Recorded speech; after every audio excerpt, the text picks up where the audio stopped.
Welcome back to Melvin's Tales from Venice Barbershop. I'm John, and Melvin came to me at 3:47 p.m. on Christmas Eve. He said, "The bathroom door is unlocked." I was cleaning up, getting ready to close early at 4 p.m. I said, "What do you mean the bathroom door is unlocked?" He said, "I mean it's unlocked. After 3 months, after 92 days, it just unlocked itself. At 3:32 p.m., 15 minutes ago, and I've been documenting what happened since. Now I'm walking over to the bathroom door, and Melvin is right. The door is unlocked. The handle turns. The door opens, and inside, the bathroom looks completely normal, clean, dry, like nobody has been in there for 3 months. Like the water I heard running was never real. Like the footsteps were never real. Like it was all just a glitch that resolved itself. I said, "Melvin, this is good. The bathroom is back. Everything is normal." He said, "No, everything is not normal, because I've been documenting what came out." I said, "What do you mean, what came out?" He said, "At 3:32 p.m., the door unlocked. At 3:33 p.m., the door opened. At 3:34 p.m., something walked out. I didn't see it, but I heard it. Footsteps, slow footsteps. The same footsteps I've been hearing for 3 months, and they walked out of the bathroom, and they walked through the shop, and they're still here. Now I'm terrified. Because Melvin is right. I can feel it. Something is in the shop. Something that wasn't here before. Something that came out of the bathroom. Something that's been locked in there for 3 months. And now it's free. And it's walking around. And I can't see it." I said, "Where is it now?" Melvin said, "I don't know. I've been tracking the footsteps. They walked to the waiting area. They stopped near the chairs.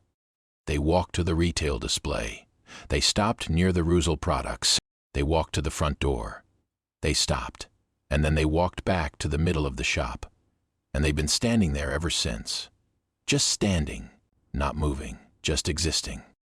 Now I'm looking at the middle of the shop, and I don't see anything, but I feel it. I feel something standing there, something watching, something waiting." I said, "What does it want?"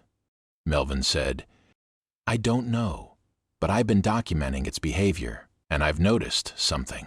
Every time a customer comes in, it moves. It walks closer to them. It stands near them. It watches them. And then when they leave, it goes back to the middle of the shop, like it's curious, like it's learning, like it's trying to understand what we do here. Now I'm documenting this.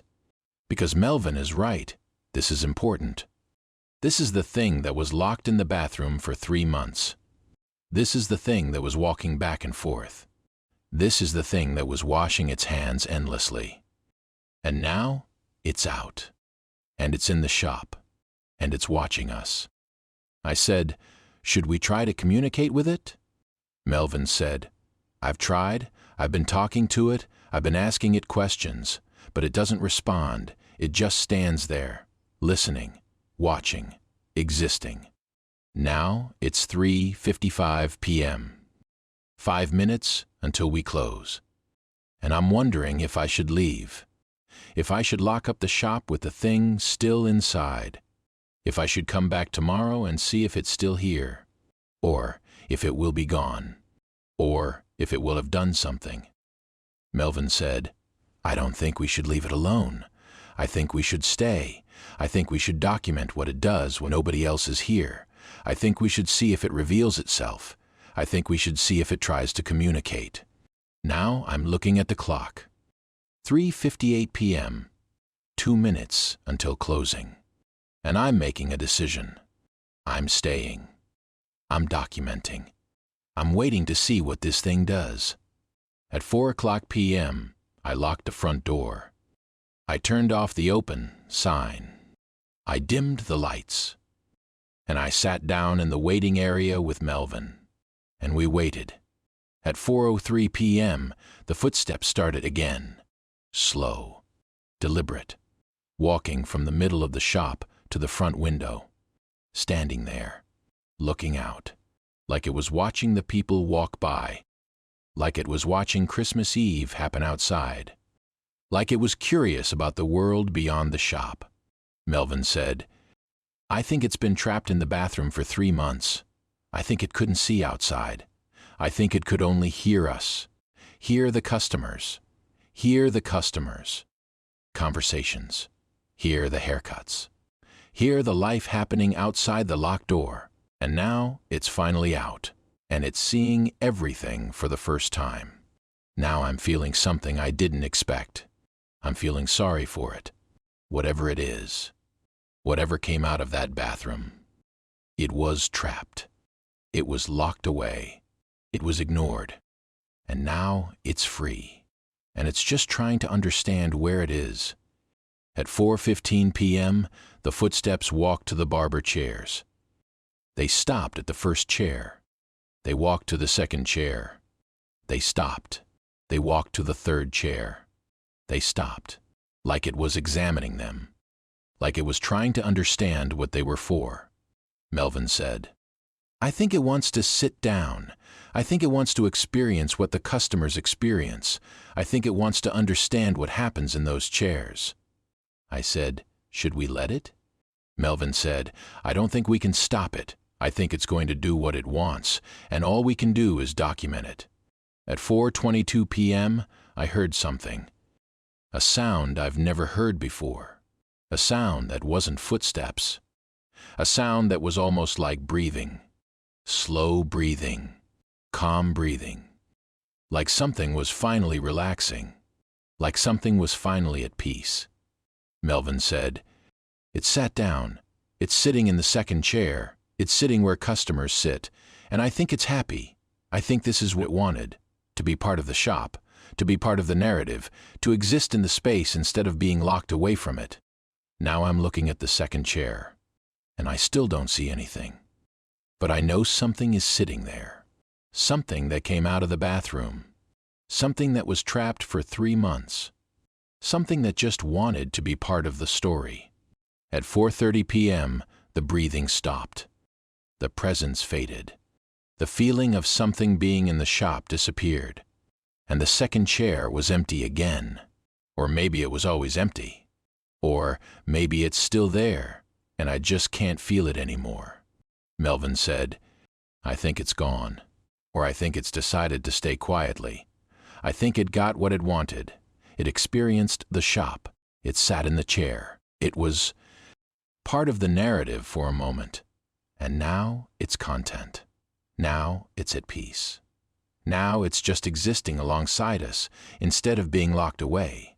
Now it's 4:45 p.m. on Christmas Eve, and I'm locking up the shop, and I'm wondering if the thing is still here, if it will be here tomorrow, if it will be here forever, if it's part of the shop now, part of the story, part of the narrative that keeps unfolding in ways I can't predict or control."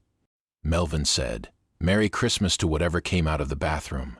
Merry Christmas to all the things that exist in this shop that we can't see but know are real." And I said, "Merry Christmas, Melvin. Merry Christmas to the locked door that finally opened. Merry Christmas to the narrative that keeps surprising us.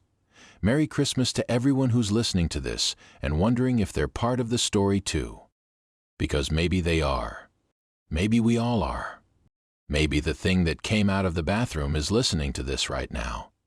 Maybe it's sitting in your chair. Maybe it's standing in your room. Maybe it's part of your narrative too. And maybe that's okay. Maybe that's what Christmas Eve is for. Acknowledging the things we can't see but know are real. The things that exist alongside us. The things that are part of our stories, whether we notice them or not. If you're in Venice, Florida, stop by the shop. We're right off US 41, next to the courthouse. We're the only walk-in barbershop offering hot lather shaves. Walk-ins welcome Tuesday through Friday 9 a.m. to 6 p.m., Saturday 10 a.m. to 2 p.m., closed Christmas Eve at 4 p.m. Some doors open when they're ready. Some things join the narrative when the time is right. But your grooming routine doesn't have to wait. That's why we're offering 25% off all Ruzel products right now. Look sharp whether you're visible or invisible. This has been Melvin's Tales from Venice Barbershop. I'm John, and I'm acknowledging the invisible things that share our spaces. The things we can't see but know are real. Merry Christmas. Look dapper. Acknowledge the invisible. And remember, you're never alone in the narrative.